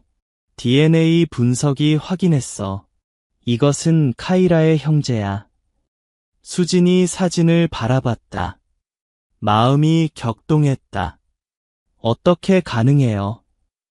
그를 산 수집가가 분명히 그가 자라서 다루기 어려워지자 애완동물에 지쳤어. 정민아 박사가 설명했다. 그는 3년 전 상당한 재정적 기여와 함께 그를 보호구역에 기부했는데 이는 아마도 정하나에게서 그의 기원에 대한 기밀을 샀을 거야. 그래서 이 모든 시간 동안 카이라와 그의 형제가 같은 보호구역에 있었지만 그들이 친척이라는 것을 모르고 있었다는 거네요. 사자들은 오랜 분리 후에는 인간이 하는 방식으로 가족 관계를 인식하지 않아 정민아 박사가 설명했다. 그들에게는 다른 사자가 단순히 경쟁자였어. 하지만 특이한 것은 내 방문과 밀렵 시도 후에 그의 형제에 대한 카이라의 행동이 바뀌었다는 거야. 적대적인 충돌이 중단되었어. 보호구역 직원들은 그들이 연결된 우리의 인접한 부분에서 서로 옆에 누워있는 것을 목격했다고 보고했어. 함께는 아니지만 적대적이지도 않게.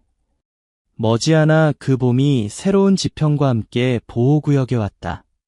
자연보호계를 뒤흔든 스캔들 이후 이름이 바뀌고 재조직된 단지는 재생의 상징이 되었다. 햇빛이 새로 잎이 난 나뭇가지들 사이로 스며들어 아래 우리에서 일어나는 일을 지켜보는 수진이 서 있는 관찰 플랫폼에 얼룩진 무늬를 던졌다.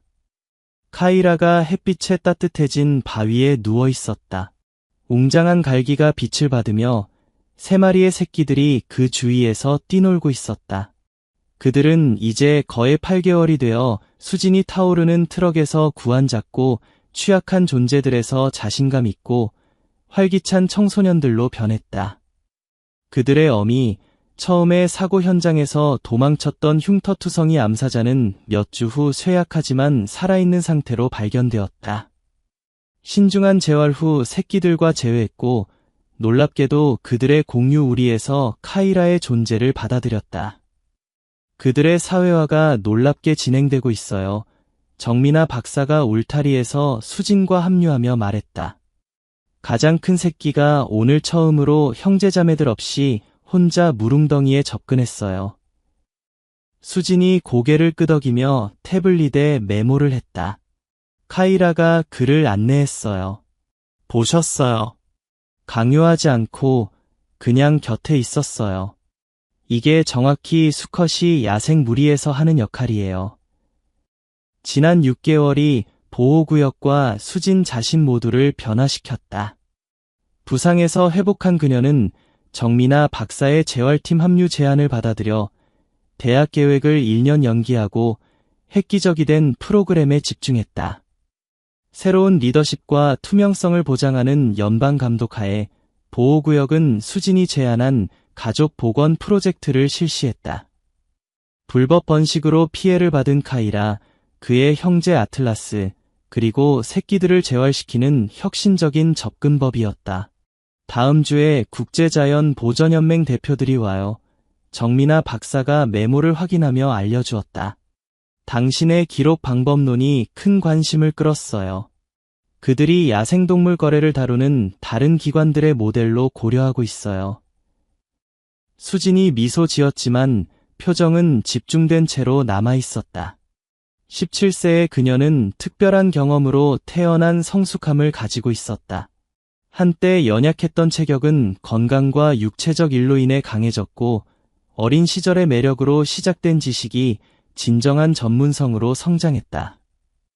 그들의 방문을 위해 모든 것이 준비되기를 원해요. 그녀가 말했다. 특히 형제들의 통합에 대한 데이터. 카이라와 그의 형제의 통합은 프로젝트의 가장 도전적인 측면이었다. 처음에는 강화된 장벽으로 분리되어 두 수컷은 예상된 영역 공격성을 보였다. 하지만 카이라에 대한 수진의 독특한 이해에 기반에 개발된 방법을 사용하여 팀은 점진적으로 공유 공간과 자원을 도입했다. 돌파구는 예상치 못하게 뇌우 중에 일어났고 이는 두 사자 모두에게 불안한 행동을 유발했다. 공격성을 증가시키는 대신 그들은 평행한 진정 행동을 보였고 결국 적대감 없이 서로 시야 내에서 진정되었다. 저녁 늦게 수진이 부모와 함께 정민아의 사무실에 앉아 다음 단계를 논의하고 있을 때 김대수가 건축 계획 완료 소식을 가져왔다. 영구적인 서식지 확장을 위한 것으로 이사회가 오늘 아침 예산을 승인했다. 김대수는 자연스러운 무리 역학을 유지하면서 필요한 안전 프로토콜을 유지할 수 있는 최첨단 사자 서식지 설계를 위해 건축적 전문성을 제공했다. 이 프로젝트는 수년 전 카이라를 구조하도록 동기를 부여한 선한 의도를 되찾는 그만의 치유 방법을 나타냈다. 한때 정하나의 개인 영역이었던 연구센터는 이제 유리벽과 공공교육 공간이 있는 투명한 장소가 되어 수진이 박민호 박사가 수혜팀과 유료 데이터를 검토하는 것을 발견했다. 그는 여전히 그녀의 개인 의사였지만 인간 종양학에서의 전문성을 동물 스트레스와 회복 문제에 적용하여 수의학으로 전문 활동을 확대했다. 완벽한 타이밍이야. 수진이 들어올 때 그가 고개를 들며 말했다. 지난 6개월 동안 카이라의 스트레스 수준을 추적하는 생리학적 마커들을 수집했어. 통합 타임라인과의 상관관계가 놀라워. 그가 큰 모니터에서 차트를 보여주었다. 봐, 아틀라스와의 첫 평화로운 상호작용과 정확히 일치하는 이 급격한 하락을. 수진이 데이터를 연구하며 가슴의 만족감이 따뜻하게 퍼졌다. 이것이 우리의 핵심 가설을 확인해줘요. 가족 유대는 발달 기간 동안 분리된 동물들 사이에서도 적절한 지원과 함께 강력하고 치유적인 힘이 될 수 있어요. 김씨 가족 윤리적 야생동물 보호재단이 정하나와 그의 공모자들에게 부과된 민사벌금을 사용하여 설립되었다. 이미영이 집행이사로 임명되었다. 재단은 교육, 정책 옹호, 직접적 개입을 통해 야생동물 거래와 싸우는 데 중점을 두었다. 수진의 블로그는 이제 공유된 야생이라는 멀티미디어 플랫폼으로 확장되어 보존계에서 존경받는 목소리가 되었다. 복잡한 윤리적 문제에 대한 그녀의 사려 깊은 접근법이 과학자들과 일반 대중 모두의 관심을 끌었다. 그날 저녁, 석양이 하늘을 금색과 호박색으로 물들일 때 수진은 카이라의 서식지를 내려다보는 관찰 플랫폼에 혼자 앉아 있었다. 사자가 넓은 참나무 아래에서 쉬고 있었다. 하나의 거대한 발이 그의 옆구리에서 공처럼 잠들어 있는 가장 작은 새끼 위에 보호적으로 놓여 있었다. 인접한 연결된 우리에서 아틀라스가 경계를 순찰하고 있었다. 흉터난 얼굴이 지는 빛을 받으며 움직임이 충분한 공간을 가진 야생 포식자의 자신감을 보여주었다. 넌 절대 애완동물이 되어서는 안 됐어. 수진이 카이라가 들을 수 없을 정도로 멀리 있음에도 조용히 말했다. 넌 항상 지금의 내가 되어야 했어. 그녀의 말에는 슬픔이 없었고 오직 조용한 인정과 자긍심만 있었다. 죽어가는 소녀와 고아 새끼로 시작된 여행이 누구도 상상할 수 없었던 것보다 훨씬 의미 있는 것으로 발전했다. 그들 사이의 연결은 남아있었다. 변했지만 파괴되지 않았다. 카이라는 결코 집고양이가 되지 않을 것이다. 수지는 결코 걱정 없는 아이가 되지 않을 것이다. 하지만 그들은 함께 치유, 가족, 그리고 인간과 그들이 지구를 공유하는 야생 생물들 사이의 복잡한 관계에 대한 더 깊은 진실을 발견했다. 어둠이 내리고 수진이 떠날 준비를 할 때 카이라가 머리를 들었고 황금빛 눈이 깊어지는 그림자 속에서 그녀를 찾는 것 같았다. 그는 장벽으로 다가오지 않았고 그녀의 만짐이나 승인을 구하지 않았다. 대신 그는 단순히 그녀의 방향을 오래 바라본 후 다시 그의 입양 가족에게 주의를 돌렸다. 그것이 그들 둘 다 필요한 모든 인정이었다. 다음 날 아침 수지는 학생들 그룹 앞에 서 있었다. 그들의 젊은 얼굴들이 관찰 유리를 통해 아침 햇살 속에서 이염 있게 누워있는 카이라를 바라보며 호기심으로 빛났다. 당신이 우리 나이였을 때 그를 키웠다는 게 사실이에요. 한 소녀가 카이라를 가리키며 물었다. 수진이 미소 지었고 8살의 자신을 기억했다. 연약하지만 결단력 있게 다른 취약한 존재를 돌보는 것에서 예상치 못한 힘을 찾았던. 우리는 서로를 키웠어요. 그녀가 단순히 대답했다. 그리고 우리 둘 다 때로는 놓아주는 것이 사랑의 가장 위대한 형태라는 것을 배웠어요. 학생들이 견학을 계속하는 동안 수지는 관찰 플랫폼에서 조금 더 머물며 카이라의 새끼들이 아버지의 감시하는 눈 아래에서 노는 것을 지켜봤다. 새끼 사자를 키운 작은 소녀는 미래 세대의 인간과 동물들이 연민과 존중, 유대와 자유 사이의 섬세한 균형을 이해하도록 돕는 것에서 삶의 목적을 찾았다. 카이라가 그녀의 삶을 영원히 바꾼 그 장엄한 존재처럼 아름답고 복잡한 균형이었다.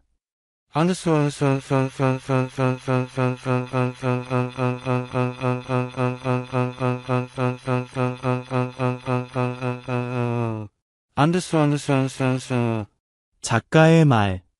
우리가 황금기를 지나며 작은 소녀와 사자의 이야기는 가장 깊은 연결이 종종 평범한 이해를 뛰어넘는다는 것을 상기시켜준다. 카이라처럼 우리도 평생에 걸쳐 이별과 재회, 배신과 구원을 경험했다. 이 이야기는 우리가 사랑하는 사람들을 놓아주는데 필요한 용기에 대해 말한다. 보살핌의 부족 때문이 아니라 가장 깊은 형태의 사랑 때문에, 타인의 진정한 본성과 필요를 존중하는 사랑 때문에, 이것은 우리가 자녀와 손자들을 충분히 사랑해서 그들이 자신만의 길을 개척하도록 허용하는 우리 자신의 경험으로부터 얻은 지혜와 공명한다. 그것이 우리의 마음을 아프게 할 때조차 카이라가 수년간의 분리에도 불구하고 수진을 기억했듯이 우리가 평생에 걸쳐 만든 연결들은 시간이나 거리에 의해 끊어지지 않고 남아있다. 이 이야기는 우리가 마음속에 알고 있는 것을 확인해준다. 우리가 가족, 친구들, 심지어 사랑하는 애완동물들에게 준 사랑은 결코 헛되지 않았다. 상황이 우리에게 작별을 강요할 때조차 어떤 연결들은 정말로 평생, 그리고 그 이상 지속된다. 오늘의 이야기가 즐거우셨기를 바랍니다. 이와 같은 다른 이야기들을 놓치지 않으려면 채널을 구독해주세요. 좋아요를 누르고 아래에 이야기에 대한 생각을 댓글로 남겨주세요. 다음 영상에서 만나요. 카이라의 완전한 검사를 마쳤습니다. 그녀가 걱정스러운 표정으로 발표했다. 알아야 할 것이 있습니다. 사건 후 부상을 확인하면서 마이크로칩을 발견했습니다. 우리가 설치한 것이 아닙니다. 우리 기록에도 없어요. 그리고 다른 것도 있습니다. 그녀가 수진을 흘끗 보며 망설였다. 혈액 검사에서 최근에 교배한 사자에 해당하는 호르몬 수치 상승이 나타났습니다. 정하나가 눈살을 찌푸렸다. 불가능해. 카이라를 어떤 암컷과도 소개한 적이 없어. 그는 몇 달 동안 격리되어 자신의 우리에 있었어. 그럼에도 불구하고 징후는 분명합니다. 수의사가 고집했다. 그리고 더 있어요. 지난 3개월 동안 보호구역 영토 위로 촬영된 드론 기록을 검토했습니다. 누군가가 비근무 시간에 카이라의 우리에 침입했다는 증거가 있습니다. 아마도 일시적으로 그를 부지 밖으로 데려갔을 것입니다. 그녀는 테이블에 몇 장의 흐릿한 사진들을 놓았다. 먼 경계 울타리에서 작은 운송 차량과 진정된 대형 동물로 보이는 것이 안으로 실리는 야간 촬영들. 우리는 카이라가 그 우리에 혼자 있지 않았다고 생각합니다. 그녀가 우울하게 결론지었다. 누군가가 그를 어딘가로 데려가서 정기적으로 돌려보냈습니다. 그리고 혈액 검사 결과를 고려할 때 그녀가 명백한 것을 암시하며 말을 멈췄다. 수진이 사진들을 바라보며 새로운 끔찍한 생각이 머릿속에 떠올랐다. 그들이 그를 번식시킨 거예요. 그녀가 속삭였다. 하지만 새끼들은 어디에 있나요? 질문이 공중에 매달려 불안을 기다렸다. 만약 증거가 시사하는 대로 카이라가 비밀리에 번식을 위해 보호구역에서 빼내어졌다면 어딘가에 그의 새끼들, 이윤을 위해 포로로 태어난 새끼들이 있었다. 정하나의 전화가 울렸고 충격받은 침묵을 깨뜨렸다. 그녀가 답하고 잠시 들은 후 전화를 내려놓았다. 표정이 더욱 어두워졌다. 보안이었어요. 경계 울타리에서 뭔가를 발견했어요. 신선한 발자국들과 피로 보이는 것들. 그리고 우리 배신자가 보안 시스템을 뚫은 곳을 알아냈어요. 그가 수진을 직접 바라보며 다음 말들이 그녀를 오싹하게 만들었다. 카이라가 이 사람들이 관심을 가진 유일한 사자가 아니라는 증거가 있어요. 밀렵군의 컴퓨터에 있는 파일에 따르면 그들은 카이라의 형제를 찾았다고 생각해요. 밤이 되자 보호구역 본부는 지휘센터로 변했다. 지역법 집행 공무원들, 보존기관 대표들, 그리고 보호구역 직원들이 지도와 컴퓨터 스크린 주위에 모여 불법 번식센터를 습격하는 것보다 훨씬 더 사악한 것으로 빠르게 확대된 것에 대한 대응을 조정했다. 수지는 부모와 함께 방 한구석에 앉아 담요에 쌓인 채 하루의 사건들을 여전히 소화하고 있었다. 정하나는 끊임없이 전화 통화를 하고 있었고 각 대화마다 그녀의 얼굴은 점점 더 긴장되었다. 마침내 그가 김씨 가족에게 다가왔을 때 표현은 암울했다. 그들이 카이라의 새끼들을 어디에 보관하고 있는지에 대한 단서가 있어요. 그가 목소리를 낮추며 말했다. 여기서 48km 떨어진 버려진 개인 야생동물 센터. 3년 전 수많은 위반으로 폐쇄되었지만 지역 경찰이 최근 그곳에서 유심스러운 활동을 보고했어요. 지금 수색 영장을 조직하고 있어요. 가고 싶어요. 수진이 즉시 몸을 곧게 펴며 말했다. 부모가 걱정스러운 시선을 교환했다. 절대 안 돼. 아버지가 단호하게 말했다. 오늘 이미 충분히 겪었어. 아빠, 저는 거기 있어야 해요. 수진이 주장했다. 만약 그들이 카이라를 번식시켰다면 그 새끼들은 그의 일부예요. 제가 도와야 해요. 박민호 박사가 저녁 내내 수진의 상태를 모니터링해온 그가 대화에 합류했다. 김대수 씨, 이미영 씨, 당신들의 우려를 이해하지만 수진의 생체 신호는 안정적입니다. 신체적으로 그녀는 스트레스를 잘 처리하고 있어요. 그가 수진을 향해 돌아섰다. 하지만 엄격한 감독 하에 있어야 해요. 당신은 저와 함께 차에 있으면서 잠재적 위험에서 멀리 떨어져 있을 거예요. 추가 논의 후 타협이 이루어졌다. 수진은 박민호 박사를 동반하지만 경찰 뒤에 두 번째 차량에서 안전하게 머물 것이다. 그들은 지역이 확보된 후에만 시설에 접근할 것이다. 불법 동물 복지에 대한 우려 때문에 수색 영장이 신속하게 처리되어 작업은 1시간 내에 시작될 예정이었다. 대열이 밤 10시 직후에 출발했다. 세 대의 경찰차, 동물 구조를 위해 장비된 2대의 보호구역 밴, 그리고 수진과 부모들을 태운 박민호 박사의 SUV. 밤은 무달이었다.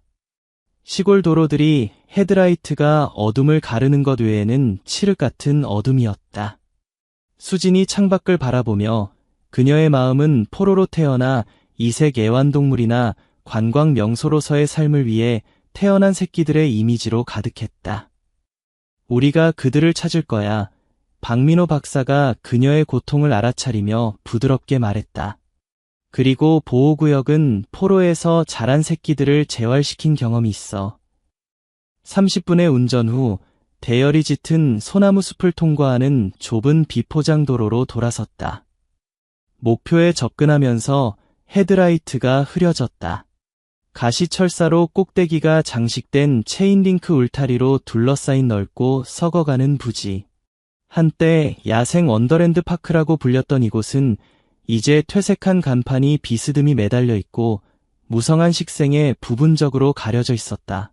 경찰차들이 앞으로 나아갔고 박민호 박사는 합의된 대로 부지를 내려다볼 수 있는 작은 언덕에 SUV를 세웠다. 아뷰리를 통해 수지는 경찰관들이 경계를 따라 배치되는 것을 볼 수 있었다. 그들의 손전등이 어둠 속에서 반딧불이처럼 보였다. 기억해, 여기 머물러 있어. 경찰관들이 메인 빌딩에 접근하는 것을 지켜보며 아버지가 상기시켰다. 작업은 순조롭게 진행되는 것 같았다. 경찰관들이 외부 건물들을 확보하고 그 다음 메인 빌딩으로 이동했다. 열린 창문을 통해 수지는 조용한 라디오 전송을 들었다. 남쪽 경계 클리어. 동쪽 빌딩 확보됨. 메인 구조물로 이동 중. 그러나 갑자기 모든 것이 바뀌었다. 밝은 스포트라이트가 메인 빌딩 지붕에서 폭발하여 접근하는 경찰관들을 눈멀게 했다. 확성기 목소리가 밤에 울려 퍼졌다. 이곳은 사유지입니다. 합법적인 사업에 침입하고 있습니다.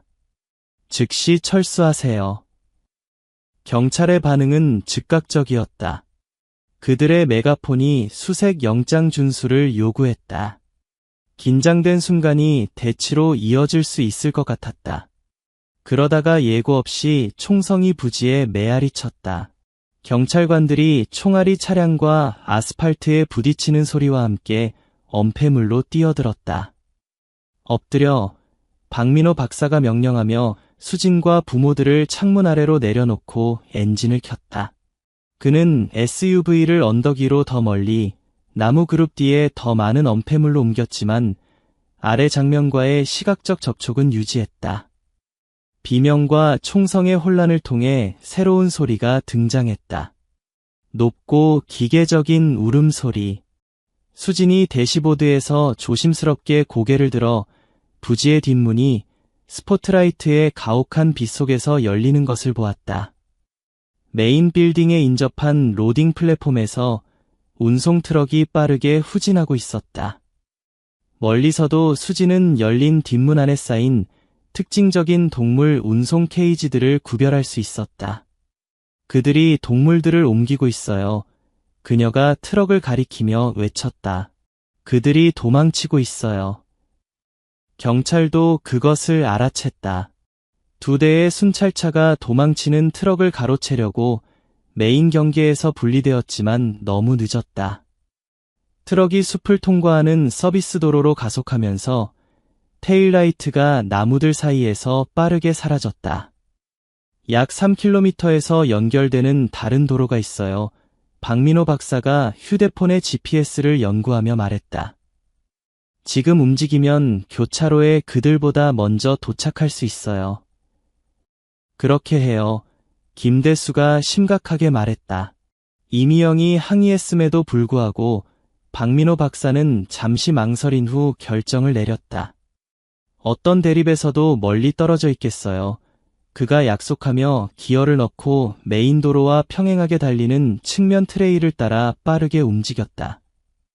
수진이 험한 숲길에서 튕기면서 문 손잡이를 움켜잡았고 나뭇가지들이 창문을 긁었다. 박민호 박사가 2 도로가 만나는 지점으로 GPS를 따라 엄청난 집중력으로 운전했다. 멀리서 그들은 경찰 부대들이 도망치는 트럭을 추격하기 위해 재편성하는 사이렌을 들었다. 그들은 운송 트럭이 도로로 터져나올 바로 그 순간에 교차로에 도착했다. 헤드라이트가 숲의 어둠을 가르며 박민호 박사가 SUV를 한쪽으로 조종하여 나무들 뒤에 부분적으로 숨기고 헤드라이트를 껐다. 차에 머물러 있어 그가 추격하는 경찰관들에게 그들의 위치를 알리기 위해 전화를 꺼내며 명령했다.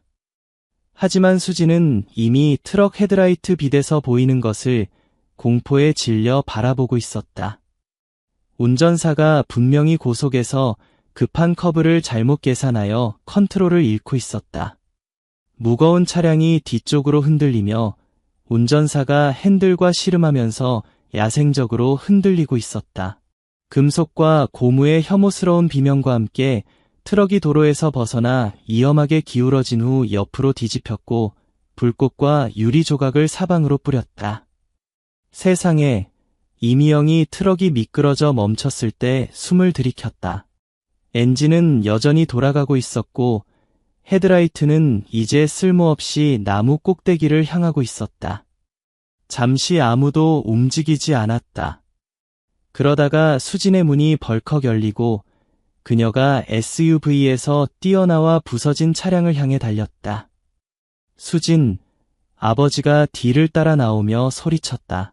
그녀는 뒤집힌 트럭으로 달렸고 심장이 쿵쾅거렸다. 운전석이 거대한 소나무에 눌려 운전석 쪽이 으스러져 있었다. 부서진 아뷰리를 통해 그녀는 운전대에 기대어 움직이지 않는 운전사를 볼 수 있었지만 그녀의 주위는 동물 케이지들이 고정해서 떨어져 일부가 충격으로 부서진 화물칸에 집중되어 있었다. 가까이 다가가자 수지는 동물들의 고통받는 소리를 들었다. 으르렁거림, 징징거림, 그리고 무서워하는 새끼 사자들에게서만 나올 수 있는 뚜렷한 높은 야옹거림. 트럭의 뒷문이 사고로 벌어졌고 남은 헤드라이트의 희미한 빛 속에서 그녀는 내부에서 움직임을 보았다. 작은 호랑색 형태들이 잔해 사이에서 웅크리고 있었다. 아빠, 거기 새끼들이 있어요. 그녀가 잔해의 가장자리에 도달하며 뒤로 소리쳤다. 그녀가 손상된 화물칸으로 기어 올라가려 할 때 낮고 위협적인 으르렁거림이 그녀를 꼼짝 못하게 멈췄다. 트럭맨 끝 그림자에서 암사자가 나타났다. 마르고 상처투성이이며 분명히 사고로 다쳤다. 피가 어깨에 털을 엉켜놓았고 절뚝거리며 수진과 웅크린 새끼들 사이에 섰다. 수진이 본능적으로 얼어붙어 손을 들고 천천히 뒤로 물러났다. 암사자가 다가오며 으르렁거림이 더 커지고 기가 두개골에 평평하게 눌렸다. 그녀 뒤에서 적어도 3마리의 작은 새끼들이 부서진 상자들 사이에서 서로 모여 있었다. 수진, 뒤에서 조심스럽게 접근하는 아버지가 소리쳤다. 아빠, 갑작스러운 움직임 안 돼요. 수진이 다가오는 암사자에게서 눈을 떼지 않고 경고했다. 그녀는 자신의 새끼들을 보호하고 있어요. 대치는 수진과 아버지가 안전하게 물러나면서 거기서 끝날 수도 있었다. 트럭의 연료 탱크가 바로 그 순간 터지기로 결정하지 않았다면 점화되는 증기의 시소리와 함께 화염이 차량 아래에서 폭발하여 장면을 오렌지 빛으로 비추고 이미 동요한 암사자를 공황 상태로 만들었다. 동물이 앞으로 돌진했다. 공격이 아니라 타오르는 불에서 절망적으로 도망치며 충분한 힘으로 수진을 밀어내어 넘어뜨렸다. 암사자는 숲으로 사라졌고 연기가 화물칸을 채우기 시작하면서 새끼들이 공포에 질려 야옹거리며 홀로 남겨졌다. 새끼들, 수진이 발로 뛰어올랐다. 타오르는 불의 열기가 이미 그녀의 얼굴을 심하게 달구었다. 우리가 그들을 꺼내야 해요. 아버지가 그녀의 팔을 잡았다. 너무 위험해.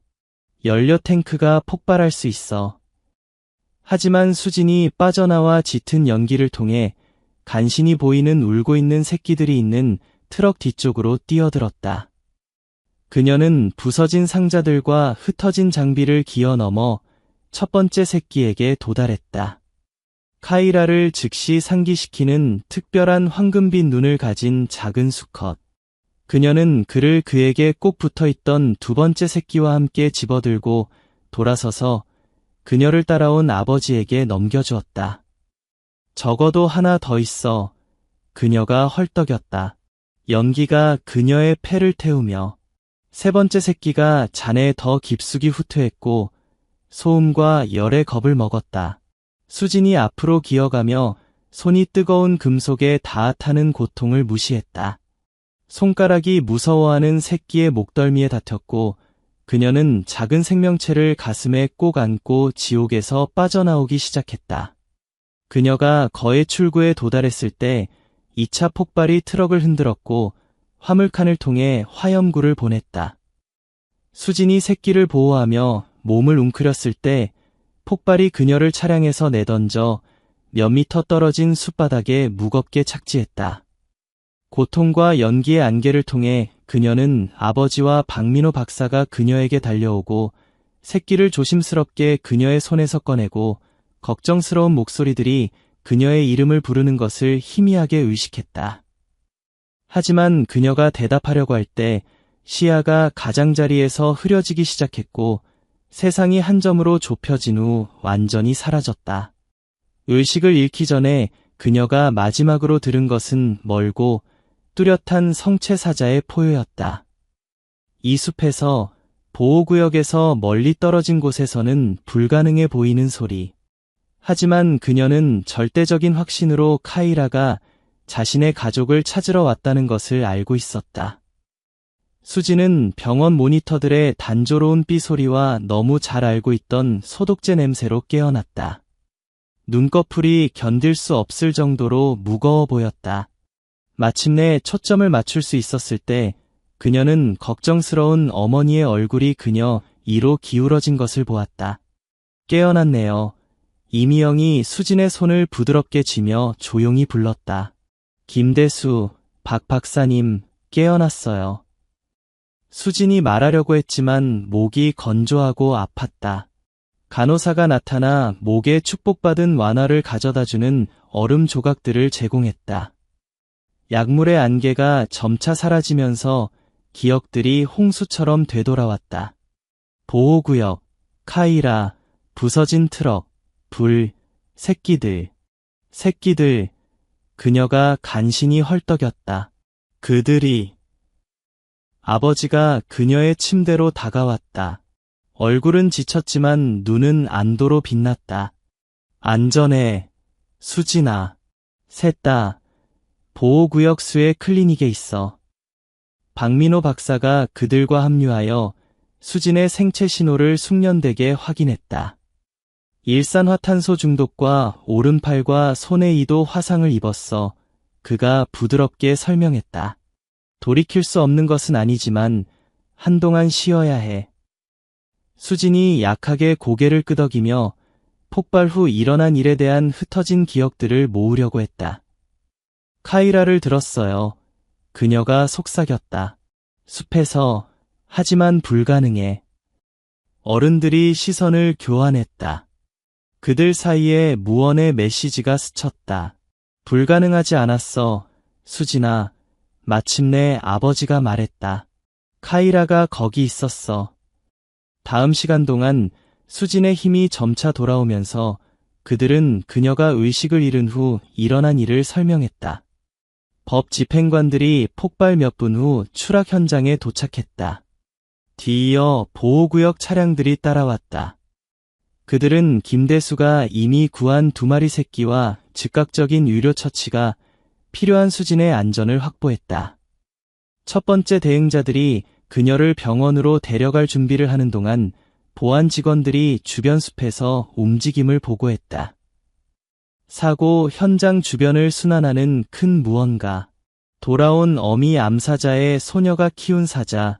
몇 년 후 재회에서 충격적인 결말이